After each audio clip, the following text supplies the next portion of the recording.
Hey guys, welcome to my YouTube channel. This is me, Pooja Sharma. In the previous video, we talked about how to stay motivated. I've uploaded a series of videos जिसमें हमने शुरुआत करी थी कि why you're not studying, आप क्यों नहीं पढ़ाई कर रहे हो. फिर हमने बात करी थी कि आप motivated क्यों नहीं हो पढ़ाई करने के लिए. फिर हमने बात करा था कि अगर प्रॉब्लम है, मोटिवेशन नहीं आ रहा है तो उसको कैसे डील करना है, how to stay motivated. And now finally we are here. अभी बच्चों को रियलाइज हो गया कि समय बहुत वेस्ट हो चुका है और बोर्ड एग्जाम आने में या फिर जो भी पर्टिकुलर एग्जाम के लिए आप पढ़ रहे हैं वो एग्जाम आने में बहुत कम समय बचा है. तो अब उस टाइम को कैसे यूटिलाइज करना है. अब जब बच्चों ने पढ़ाई स्टार्ट कर दिया, उनको काफी सारी प्रॉब्लम्स आ रही है, काफी सारे डाउट्स आ रहे हैं और मेरे पास जो है ट्विटर पे, इंस्टाग्राम पे मैसेजेस आते रहते हैं बच्चों के और वो पूछ रहे हैं मुझसे कि मैम हमारे पास जो है रिटेंशन मेमोरी ऐसा लग रहा है कि कम हो गई है क्योंकि इतने सारे सब्जेक्ट्स हैं, इतने सारे टॉपिक्स हैं हमें पढ़ने के लिए. तो जब भी हम कोई टॉपिक को आज पढ़ के उसको तीसरे दिन पढ़ने जाते हैं तो ऐसा लगता है कि हमने कभी पढ़ा ही नहीं था.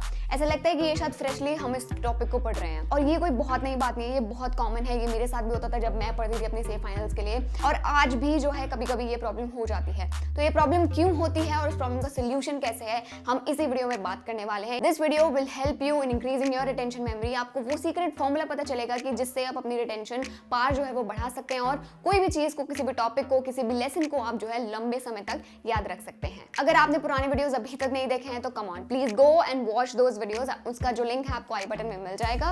वो वीडियोस देखकर आओ, फिर इस वीडियो को देखो, वरना ये वीडियो जो है आपको सेंसिबल नहीं लगेगा. चैनल को अभी तक सब्सक्राइब नहीं किया है तो subscribe it right now. Video की नोटिफिकेशन अपने ईमेल में पाने के लिए hit that bell icon also.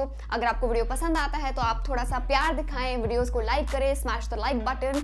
और अगर आपको कोई भी डाउट आता है, कुछ भी आपको समस्या मुझसे डिस्कस करनी है, कोई प्रॉब्लम आपको जो है शेयर करनी है, come on go ahead and share it in the comment section. I will be more than happy to reply and help you out. और हर बार की तरह इस वीडियो की भी शुरुआत करेंगे एक रिसर्च के साथ. So let's get started. In 2014 a research article was published in Sage Journals by Pam A. Mueller and Daniel M. Oppenheimer. And the title of the article was Pen is Mightier Than the Keyboard: Advantages of Longhand over Laptop Note Taking. Longhand note taking मतलब आप pen use करके paper पे notes ले रहे हैं, traditional method जैसा हम आज तक अपने क्लासेस में, अपने स्कूल्स में, अगर आप आगे जाएंगे यूनिवर्सिटीज में जो होता हुआ आया है. और दूसरा जो मेथड था that was laptop note taking, यानी लैपटॉप पे जो है नोट्स लेने हैं, जो भी लेक्चर चल रहा है उसका. सो ये जो रिसर्च है ये प्रिंसटन यूनिवर्सिटी में करी गई थी और इसमें जो क्लास को है वो दो पार्ट में डिवाइड किया गया था, ग्रुप 1 और ग्रुप 2. और ग्रुप 1 को बोला गया था कि आप जो है लॉन्ग हैंड नोट टेकिंग वाला मेथड अपनाइए, यानी अपने हाथ से पेन यूज करके पेपर पे नोट्स लीजिए. और जो ग्रुप 2 था उनको बोला गया था कि आप जो है लैपटॉप पे नोट्स लीजिए. जिन बच्चों को बोला गया था कि आप अपने लॉन्ग हैंड मेथड से नोट्स लो, यानी अपना ट्रेडिशनल मेथड से लो, पेन यूज करके पेपर पे लिखो, तो ऑब्वियसली उन्होंने जो है थोड़ा सा उसको अप्रूव नहीं किया. बिकॉज हु एंजॉयज राइटिंग, किसको इतना सारा लिखना है, it's so time consuming, so boring, ऊपर से हाथ में भी दर्द हो जाता है इतना सारा लिख के. वहीं दूसरी ओर जो दूसरे ग्रुप के बच्चे थे, ग्रुप 2 के, जिनको बोला था कि लैपटॉप पे नोट्स लो, वो बहुत खुश थे. उन्होंने उसको कूल बोला और उन्होंने बोला इससे ज्यादा एफिशिएंटली हम जो है नोट्स ले पाते हैं क्लास में. ये पूरी स्टडी जो है 3 भागों में डिवाइड हुई थी, स्टडी नंबर 1, स्टडी नंबर 2 और study number 3.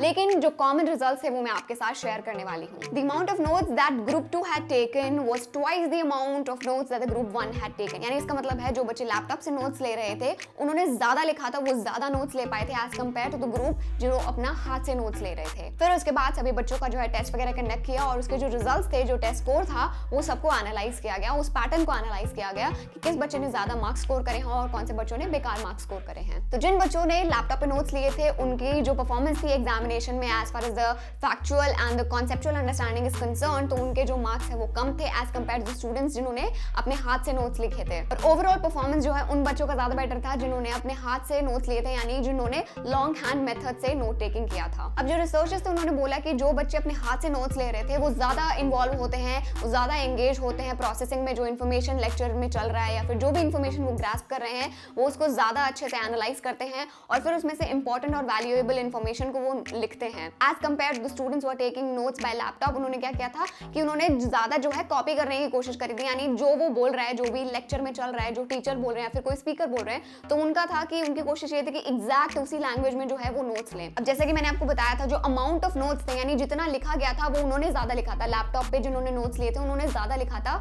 As compare to the group 1 जिन्होंने हाथ से नोट्स लिए थे. अब यहाँ पे क्या है, ग्रुप 2 के पास जो है कंटेंट ओवरऑल पढ़ने के लिए वो बहुत ज्यादा है, जो उनके लिए बेनिफिशियल तो है क्योंकि जब एग्जाम होगा तो एग्जाम से पहले उनके पास काफी सारा कंटेंट होगा पढ़ने के लिए. लेकिन फिर भी इन लोगों ने अच्छा परफॉर्म नहीं किया. अच्छा परफॉर्म उन्हीं लोगों ने किया जिन्होंने अपने हाथ से नोट्स लिखे थे, क्लास क्लास में जिन्होंने लेक्चर के इन्फॉर्मेशन को सुना था और फिर जो है अपनी लैंग्वेज में उसको प्रोसेस करा था और फिर उसको लिखा था अपनी नोटबुक में। तो कंक्लूजन रिसर्च का ये था कि laptops can negatively affect the performance on educational assessments. मतलब अगर हमें लैपटॉप अलाउ करना है क्लास में नोट टेकिंग के लिए तो we have to restrict its usage, क्योंकि जो है उसमें बहुत सारे डिस्ट्रैक्शंस भी होते हैं, इंटरनेट की अवेलेबिलिटी होती है, तो सोशल मीडिया ऐप जो है वो बाजू में खोल लेते हैं बच्चे और उनका जो है ज़्यादा ध्यान नहीं रहता है और वो कोशिश करते हैं कि जो वो स्पीकर हैं, जो वो टीचर हैं, लेक्चरर वो बोल रहे हैं सेम लैंग्वेज में जो है उनको नोट्स लेने हैं। और बाकी जो हाथ से नोट्स लिखते हैं, जो बाय हैंड नोट्स ले रहे थे, उन बच्चों ने कोशिश करा कि वो जो है अपनी लैंग्वेज में फटाफट लिखें और उस इन्फॉर्मेशन को बेसिकली प्रोसेस करें। तो ये तो हो गई रिसर्च की बात है। अब इससे कैसे हमें बेनिफिट मिलेगा